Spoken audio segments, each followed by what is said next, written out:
দেখো, আমাদের নীলসাগর কি সুন্দর মনোরম হয়ে উঠেছে। চারিদিকে রং বেরঙের শৈবাল, মাছ, সামুদ্রিক প্রাণীরা আরো প্রাণবন্ত হয়ে উঠেছে। হ্যাঁ মণিমালা, তুমি একদম ঠিক কথা বলেছ। এই সবই আমাদের লাল রক্ষা কবচ মণির জন্য সম্ভব।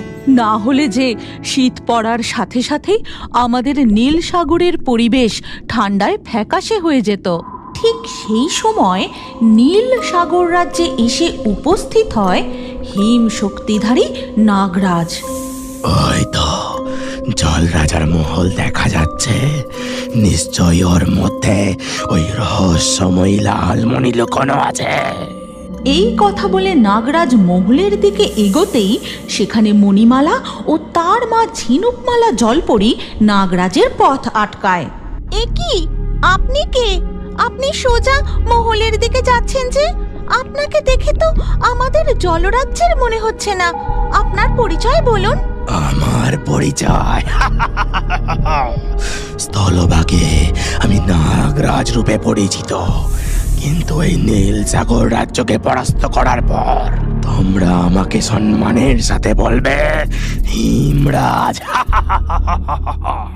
এই কথা বলে নাগরাজ তার জাদু দণ্ড দিয়ে হিম শক্তি প্রয়োগ করে, আর তাতে নীল সাগরের জল বরফের মতো ঠান্ডা হয়ে যায়।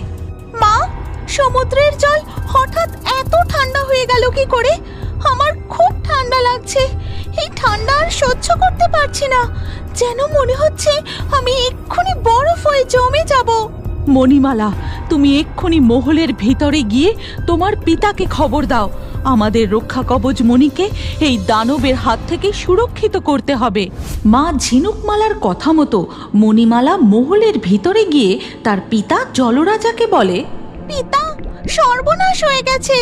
এক নাগরাজ আমাদের আক্রমণ করেছে। সে আমাদের লাল রক্ষা কবচ মণি ছিনিয়ে নিতে চায়। আপনি শীঘ্রই মণির কাছে চলুন। ওদিকে মহলের বাইরে তখন নাগরাজ, ভেবেছিস আমার হাত থেকে তোরা ওই রহস্যময়ী লালমণিকে রক্ষা করবে? কখনো না। আমার হিম শক্তির কাছে গোটা নীল সাগর রাজ্য পরাস্ত হবে। তারপর আমি লালমণি ছিনিয়ে নিয়ে এই ত্রিলোকে রাজত্ব করব। এই বলে নাগরাজ তার জাদু দণ্ড দিয়ে ঝিনুকমালার উপর হিম শক্তি প্রয়োগ করে, আর সাথে সাথেই সে বরফের মতো জমে যায়।